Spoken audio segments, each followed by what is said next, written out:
guys, today I'm going to scrapbook this photo that I took of my girls at a restaurant using my new fisheye lens on my iPhone. And so I was really excited to get home and scrapbook this one, but it ended up sitting on my printer tray for a long time because I didn't get a chance to scrapbook until last night. So I'm just going through my Studio Calico May kit, which was called 35 millimeters. I also have the Lomography add-on, and I just mix up all my supplies when I get them, so I can't really tell you which supplies are from which kit. But I'm just kind of picking out any of the papers that I think I'm going to like for this layout, or like the cameras, for example, just because it was with a specialty lens, I thought that might want a camera on it. And then I'm just filling in my piece of paper that I do. I usually do that mostly for design teamwork.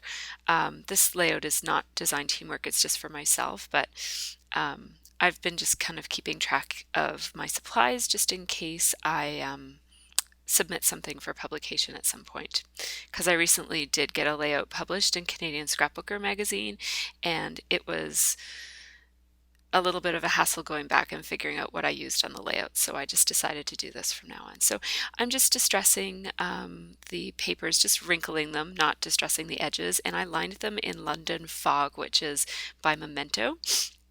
And here I'm thinking about using those banners, and I was going to spray them with Overdue. And then I decided that that red was a little bit too orange for what I wanted. And so when it's sprayed, it's orange. When you drip it, it looks a lot more red. So I did go ahead and drip it on the layout along with Calico White, no, Opaque White, and Estate Green. And then I decided that I would ink it in Ladybug Chalk Ink by Prima. And so I just have a baby wipe there, and because those are those Heidi Swapp, uh, what are they called? Color Magic, I think. And so it's white on white with an embossed pattern on all of the products, and so you can ink it or spray it or do whatever you want and then wipe it off, and it shows a white pattern. And so that was a lot of fun. And here I actually forget to zoom out, so you're going to see a close-up of some of the other work I do.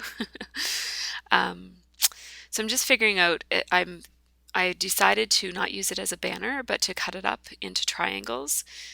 And I didn't fuss with it to make sure that all of the triangles were exactly the same shape or size like that, because it cut at a bit of an angle, but that's okay.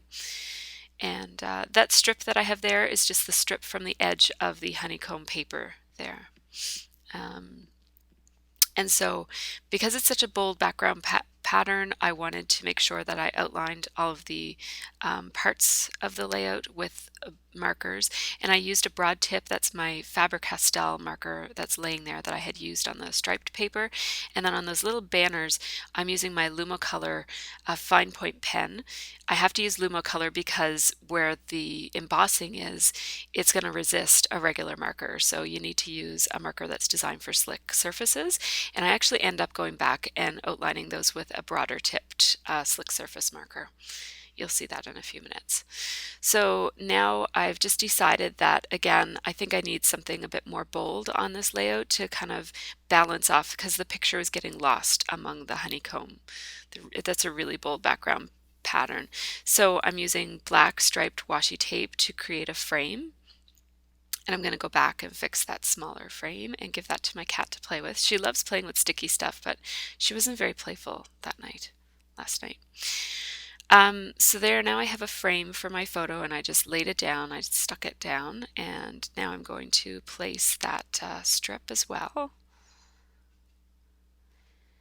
and trim off the edges. And now I'm just, this is where I decide that those triangles really need more of a bold finish to them. So I'm just going back with my American Craft Slick Writer. It's, I only have the Lumocolor in fine point, so I have to use my slick writers when I need a broad point. And so I thought my cat might want to play with that ribbon, but she was totally just wanting some love. So I had to put her down. She would have stayed there all night. And so now I'm just using those triangles to create some fun, I guess, arrows, just leading to the picture of the hot chocolate. I've never done this kind of a layout before, so I was really just kind of playing around to see how it looked, but it's a very unusual layout for me, but I do really like how it turned out.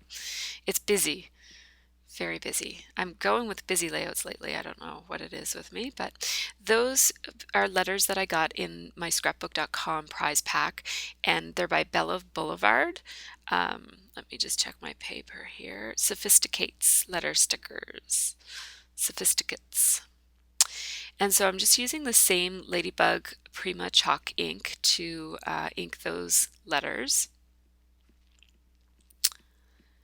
And then I'm gonna outline them to bring them in with the black letters so they didn't stand out too much, because there's going to be black letters above and below them. And although I'd really like the askew look of those letters, I straightened them up because there's just so much going on with this layout that messy letters would have been just like too much for me. Anyways, so I was going to make some of the triangles be randomly popped up, but I ended up stopping doing that because it wasn't really making that big of a difference in how it looked. And yeah, so I popped up the first one because it was on a lot of layers, and then the rest of them I just laid flat. And I fussed a lot with this because it wasn't looking right, and that's because I moved it from where I originally placed it, and I couldn't figure out what was wrong.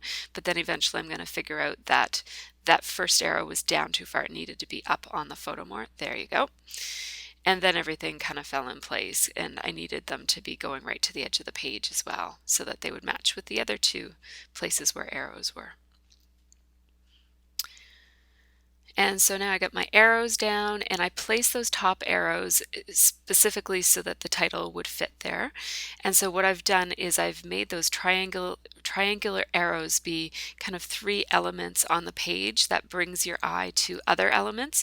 So this set of arrows bring your eye to the title, and then the bottom set of arrows bring your eye to the embellishments that I'm about to place right now. I'm going to put some extra hexagons on, and they're just going to kind of sit in the holes of the honeycomb paper. And so I'm going to do that now. And then before I forget, the third set of arrows is going to be connected to some journaling that I'm going to do in one of those hollow honeycomb spaces. So I'm outlining those die cuts. Those are die cuts that came in the kit. I don't know the brand because they came in a package that didn't have any branding on it, but they're from, you can look it up on the Studio Calico website. There were 3 different sized hexagons, and they just fit perfectly in the hexagon paper. That paper is called Honeycomb by Studio Calico, the background paper. And the striped paper that I used to mat was by Basic Gray. And so now I'm showing you the close-up, but I haven't actually finished yet. I forgot that I was going to do some journaling, so I'm just going to show you that right now. So I added the journaling over by those other arrows. It says enjoying a cup of hot chocolate at Canadiana restaurant. And now I'm going to just stamp the date. I'm trying to remember to stamp the date because early in my scrapbooking I often didn't put the date on, and because I don't scrap chronologically, I just thought it was important that I started including the date. And so now I'm just going to show you a close-up. There's the title and a bit more detail of the frame and the photo with the date, and that's a button. That camera is a button that came in the kit. There's my journaling again. And this was a really fun layout. It took 1 hour and 8 minutes to do this video, or this layout. And so thanks so much for watching, you guys, and I'll see you on the next one.